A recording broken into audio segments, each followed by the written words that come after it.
चलने की चाय प्याले। गोलू अपने गांव में एक ज़बरदस्त तजुर्बा कर रहा था। वो अपनी कार को और जदीद बनाने की कोशिश में था, बल्कि यूं कहो कि उसने उसे आने वाले दौर की उड़ने वाली कार में बदल दिया था। याहो, मैंने ये बना ली। वो जोश में खुद से बोला। उसी वक्त अचानक हानी कमरे में दाखिल हुआ और हैरानी से बोला, क्या तुम्हें यकीन है कि ये सच में काम करेगी?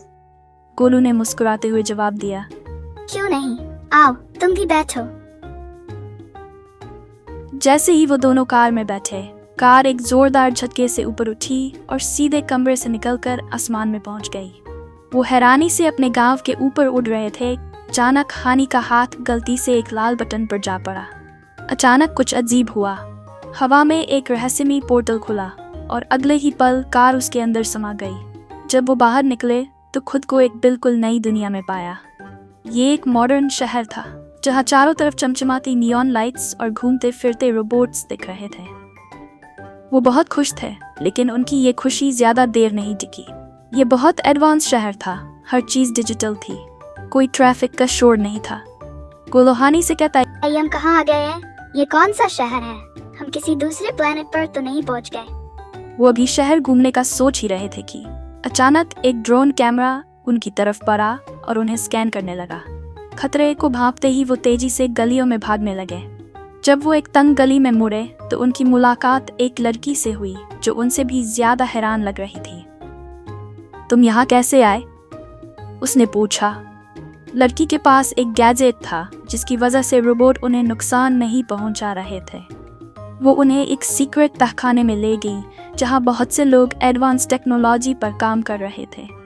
लड़की ने बताया कि इंसानों की तेजी से हो रही तरक्की की वजह से रोबोट अब जल्द ही उनके गांव पर कब्जा करने वाले हैं। उसने स्क्रीन पर डेमो दिखाया।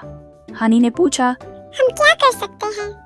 लड़की ने कहा, तुम्हें इनकी टेक्नोलॉजी को कमजोर करना होगा। गोलू ने हानी को वहां से निकलने का इशारा किया। वो अपना काम देख चुका था। दोनों जल्दी से एक उड़ने वाली बाइक पर सवार होकर शहर के बाहर निकल गए। उन्हें एक रोबोटिक पोर्टल दिखा। गोलू ने वो चिप निकाली जो उसने तहखाने से उठाई थी। जैसे ही उसने उसे दबाया, एक विशालकाय रोबोट बिजली की तेजी से उनके करीब से गुजरा। मगर अगले ही पल वो दोनों पोर्टल से गुजरते ही अपने गांव वापस पहुंच गए। मगर कुछ अजीब था। उड़ने वाली बाइक और कार वहीं रह गई, लेकिन चिप अब भी गोलू के पास थी।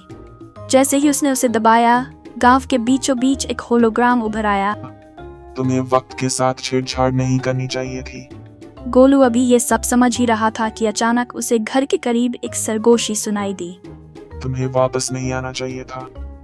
हानी ने चौंककर आसमान की तरफ देखा, जहां एक काला साया पूरे गांव पर मंडरा रहा था। लेकिन वो इत्मीनान में था, क्योंकि गोलू की चिप से अब कोई उन्हें नुकसान नहीं पहुंचा सकता था। क्या गोलू की वक्त के साथ छेड़छाड़ गांव के लिए कोई नई मुसीबत लेकर आएगी, या इस बार उसकी इजाद ने गांव को महफूज कर दिया?